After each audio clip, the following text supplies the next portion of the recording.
Hi friends, ಎಲ್ರಿಗೂ ನಮಸ್ಕಾರ. ಎಲ್ಲರೂ ಹೇಗಿದ್ದೀರಾ? ಎಲ್ಲರೂ ಚೆನ್ನಾಗಿದ್ದೀರಾ ಅಂತ ತಿಳ್ಕೊಂಡಿದ್ದೀನಿ. ನಾನು ಕೂಡ ಚೆನ್ನಾಗಿದ್ದೀನಿ ಫ್ರೆಂಡ್ಸ್.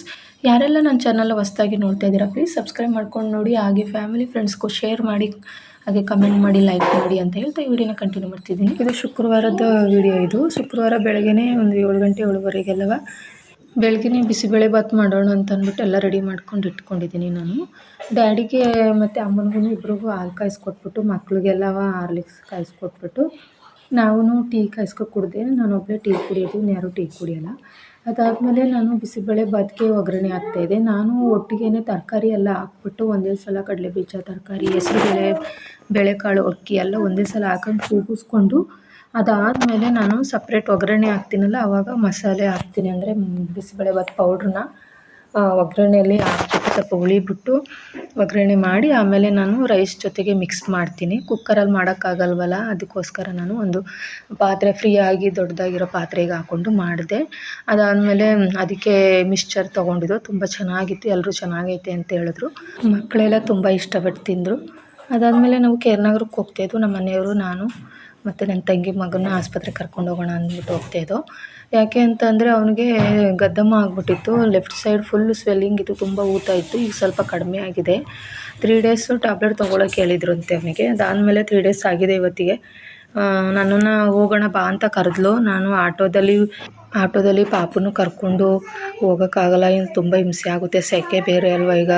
ಅದರಿಂದ ಹೊರಗಡೆ ಎಲ್ಲೂ ಹೋಗೋಕ್ಕಾಗಲ್ಲ. ಹಂಗಾಗಿ ನಾನು ನಮ್ಮ ಮನೆಯವರು ಸ್ವಲ್ಪ ಕೆಲಸ ಇತ್ತು ಕೇರ್ನಗರದಲ್ಲಿ, ಹಂಗಾಗಿ ನಾನೇ ಕರ್ಕೊಂಡೋಗಿ ತೋರಿಸ್ಕೊಂಡು ಬರ್ತೀನಿ ಅಂತಂದೆ. ಅಂದರೆ ಅಲ್ಲಿ ಸುನಿಲ್ ಸರ್ ಕ್ಲಿನಿಕಲ್ಲಿ ನಮ್ಮ ಸ್ಟಾಫೇ ಇದ್ದಾರೆ, ನಮ್ಮ ಜೊತೆ ವರ್ಕ್ ಮಾಡ್ತಿದ್ದ ಹುಡುಗಿ. ಅವಳು ಸ್ವಲ್ಪ ಬೇಗ ತೋರಿಸ್ಕೊಡ್ತಾಳೆ, ಹಂಗಾಗಿ ನಾನೇ ಹೋದೆ. ಅದಾದಮೇಲೆ ಅಲ್ಲಿಗೆ ಹೋಗ್ಬಿಟ್ಟು ತೋರಿಸ್ಕೊಂಡು, ಇನ್ನೂ ಕಡಿಮೆ ಆಗಿಲ್ಲ, ಇನ್ನು ಹಾಗೆ ಸ್ವೆಲ್ಲಿಂಗ್ ಸ್ವಲ್ಪ ಊತ ಎಲ್ಲ ಹಂಗೆ ಐತೆ ಅಂದ್ಬಿಟ್ಟು ಅವರು ಬ್ಲಡ್ ಟೆಸ್ಟ್ ಬರೆದ್ರು. ಯೂರಿನ್ ರೂಟೀನ್ ಆಲ್ಬಮಿನ್ ಏನಾದರೂ ಪಾಸಿಟಿವ್ ಇದೆಯಾ ನೋಡೋಣ ಅಂತ ಹೇಳಿ ಬ್ಲಡ್ ಟೆಸ್ಟ್ ಬರೆದ್ರು. ಪ್ರದೀಪ್ ಲ್ಯಾಬ್ ಅಂತ ಇದೆ, ಅಲ್ಲಿಗೆ ಹೋದ್ವಿ. ಅಲ್ಲಿ ಬ್ಲಡ್ ಟೆಸ್ಟ್ ಮಾಡ್ತಾರೆ. ಅಲ್ಲಿಗೆ ಹೋಗ್ಬಿಟ್ಟು ಬ್ಲಡ್ ಕೊಟ್ಬಿಟ್ಟು ಕೂತಿದ್ವಿ. ರಿಪೋರ್ಟು ಒಂದು ಸ್ವಲ್ಪ ಹೊತ್ತಾಗುತ್ತೆ, ಒಂದು ಅರ್ಧ ಕಾಲು ಗಂಟೆ ಆಗುತ್ತೆ, ವೆಯ್ಟ್ ಮಾಡಿ ಅಂತ ಹೇಳಿದ್ರು. ಹಾಗೆ ಅವನು ನನ್ನ ತೊಡೆ ಮೇಲೇ ಮಲಗಿದ್ದ. ಅವನು CBC, ವೈಡಲ್ಲು ಮತ್ತು ಯೂರಿನ್ ರೂಟೀನ್ ಹೇಳಿದರು. ಬ್ಲಡ್ ಟೆಸ್ಟ್ನ ಅಷ್ಟೂ ಮಾಡಿಸ್ಬಿಟ್ಟು ಸ್ವಲ್ಪ ಹೊತ್ತು ಕೂತಿದ್ವಿ. ರಿಪೋರ್ಟ್ ಸಿಗುತ್ತೆ, ಒಂದು ಅರ್ಧ ಗಂಟೆ ವೆಯ್ಟ್ ಮಾಡಿ ಅಂತ ಹೇಳಿದ್ರು. ಅರ್ಧ ಗಂಟೆ ವೆಯ್ಟ್ ಮಾಡ್ತಾಯಿದ್ವು. ಅದಾದಮೇಲೆ ಅಲ್ಲಿ ಬ್ಲಡ್ ಟೆಸ್ಟ್ ಮಾಡಿಸ್ಕೊಂಡು ಹಾಸ್ಪಿಟಲ್ಗೆ ಹೋಗಿ ಅಲ್ಲಿ ತೋರಿಸಿದ್ವಿ. ಅಲ್ಲಿಗೆ ಹೋಗಿದ್ದು ನಾನು ವಿಡಿಯೋ ಮಾಡ್ಕೊಳ್ಳಲಿಲ್ಲ. ಅದಾದಮೇಲೆ ಹಾಸ್ಪಿಟಲ್ಗೆ ಹೋಗಿ ತೋರಿಸ್ಕೊಂಡು ಅವನಿಗೆ ಮತ್ತೆ ಆಂಟಿಬಯೋಟಿಕ್ ಇನ್ 2 ಡೇಸ್ ಕಂಟಿನ್ಯೂ ಮಾಡೋಕ್ಕೆ ಹೇಳಿದ್ರು. ಅದಾದಮೇಲೆ ತರಕಾರಿ ಎಲ್ಲ ತೊಗೊಂಡು ಅಲ್ಲಿಂದ ಬಂದ್ವಿ. ಅವ್ನಿಗೇನು ತೊಗೊಡ್ಲಿಲ್ಲ, ಅಂದರೆ ಅವನಿಗೆ ಶೀತ ಪದಾರ್ಥ ಏನು ಕೊಡಬಾರ್ದಲ್ವ, ಹಂಗೆ ನಾನು ಸ್ವೀಟು ಗೀಟು ಏನೂ ತೊಗೊಂಡಿಲ್ಲ ಪಾಪ, ಹಂಗೆ ಕರ್ಕೊಂಡು ಬಂದುಬಿಟ್ವಿ. ಆಮೇಲೆ ಮನೆಗೆ ಬಂದುಬಿಟ್ಟು ನಾನು ಮನೆಗೆ ಸ್ವಲ್ಪ ತರಕಾರಿ, ಟೊಮೊಟೊ, ಕ್ಯಾಪ್ಸಿಕಮ್ಮು ಮತ್ತು ಬಾಕ್ಸ್ಗಳು ಇರಲಿಲ್ಲ. ಸಕ್ಕರೆ, ಟೀ ಪೌಡರ್ ಮತ್ತು ಕಾಳುಗಳು ಹಾಕೊಳ್ಳೋಕ್ಕೆ ಬಾಕ್ಸ್ ಇರಲಿಲ್ಲ. ಒಂದು 3 ಬಾಕ್ಸ್ ತೊಗೊಂಡೆ. ಆಲ್ರೆಡಿ ಒಂದು 3-4 ಬಾಕ್ಸ್ ಇತ್ತು, ಅದ್ರ ಜೊತೆಗೆ ಎಕ್ಸ್ಟ್ರಾ ತೊಗೊಂಡೆ. ಅದಾದಮೇಲೆ ಕಾಳು ತೊಗೊಂಡೆ, ಬೇಳೆಕಾಳು, ಸಕ್ಕರೆ, ಟೀ ಪೌಡರು ಇಷ್ಟು ತೊಗೊಂಡೆ. ಸಿಂಪಲಾಗಿ ತೊಗೊಂಡೆ, ನಾನೇನೇನು ತೊಗೊಳಕ್ಕೆ ಹೋಗಲಿಲ್ಲ. ಏನು ಅವಶ್ಯಕತೆ ಐತೆ ಅದನ್ನಷ್ಟೇ ನಾನು ತೊಗೊಂಡು ಬಂದೆ. ಅದಾದಮೇಲೆ ನಮ್ಮ ಮನೆಯವ್ರಿಗೆ ಒಂದು ಪ್ಯಾಂಟು ಶರ್ಟು, ಯಾವಾಗಲೂ ಪ್ಯಾಂಟ್ ಶರ್ಟ್ ತೊಗೊಡು ಅಂತ ಕೇಳ್ತಾನೆ ಇರೋರು.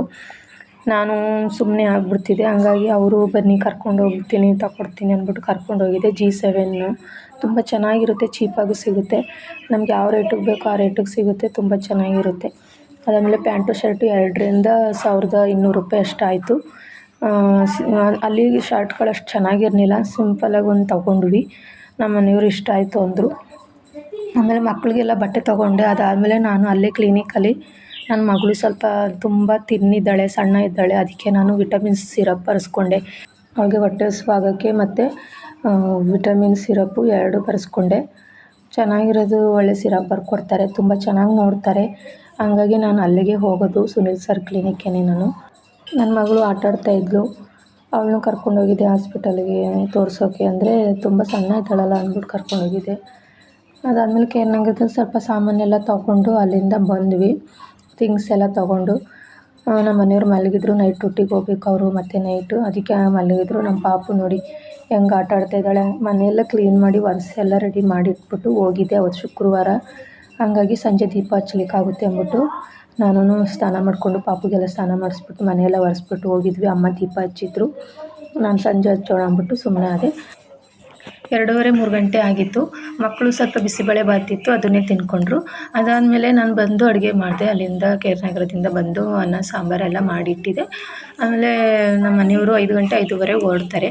ಅದೇ ಸಾಂಬಾರನ್ನ ಬಿಸಿ ಮಾಡಿಬಿಟ್ಟು ಸ್ವಲ್ಪ ಅವ್ರಿಗೊಂದು ಸ್ವಲ್ಪ ಸಪ್ರೇಟಾಗಿ ಒಂದೇ ಒಂದು ಗ್ಲಾಸ್ ಅನ್ನ ಮಾಡಿಬಿಟ್ಟು, ಅಂದರೆ ನೈಟ್ ಗಂಟ ಇರಬೇಕಲ್ಲ, ಈ ಬೇಸಿಗೆಗಾಲಕ್ಕೆ ಬೇಗ ಸ್ವೆಟ್ ಆಗಿಬಿಡುತ್ತೆ ಅನ್ನ ಅಂದ್ಬಿಟ್ಟು ನಾನು ಅವ್ರಿಗೊಂದು ಗ್ಲಾಸ್ ಸಪ್ರೇಟ್ ಬೇಯಿಸ್ಬಿಡ್ತೀನಿ. ಯಾವಾಗಲೂ ಅಷ್ಟೇ ಸಾಂಬಾರು ಇರುತ್ತಲ್ಲ, ಮಧ್ಯಾಹ್ನ ಮಾಡಿರೋ ಸಾಂಬಾರಲ್ವ, ಅದಕ್ಕೆ ನಾನು ಅದನ್ನು ಚೆನ್ನಾಗಿ ಬಿಸಿ ಮಾಡಿ ಕುದಿಸ್ಬಿಟ್ಟು ಅದನ್ನೇ ಬಾಕ್ಸ್ಗೆ ಹಾಕ್ತೆ.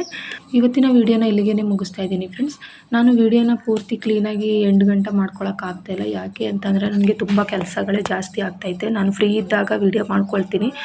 ಕೆಲಸ ಮಾಡ್ತಾ ಇದರಲ್ಲಿ ನಾನು ಮರ್ತೇ ಬಿಡ್ತೀನಿ, ವೀಡಿಯೋನೇ ಮಾಡ್ಕೊಳಕ್ಕಾಗಲ್ಲ. ನೋಡಿದ್ರಲ್ಲ ಫ್ರೆಂಡ್ಸ್, ಈ ವಿಡಿಯೋ ನಿಮಗೆ ಸ್ವಲ್ಪನಾದರೂ ಇಷ್ಟವಾಗಿದ್ರೆ ಕನ್ನಡ ಶಕ್ತಿ ಕುಟುಂಬ ಚಾನಲ್ಗೆ ಲೈಕ್ ಮಾಡಿ, ಕಮೆಂಟ್ ಮಾಡಿ, ಹಾಗೆ ಶೇರ್ ಮಾಡಿ. ಪ್ಲೀಸ್ ಸಪೋರ್ಟ್ ಮಾಡಿ ಫ್ರೆಂಡ್ಸ್. ನಿಮ್ಮ ಸಪೋರ್ಟು ನನಗೆ ತುಂಬ important friends. Thank you friends.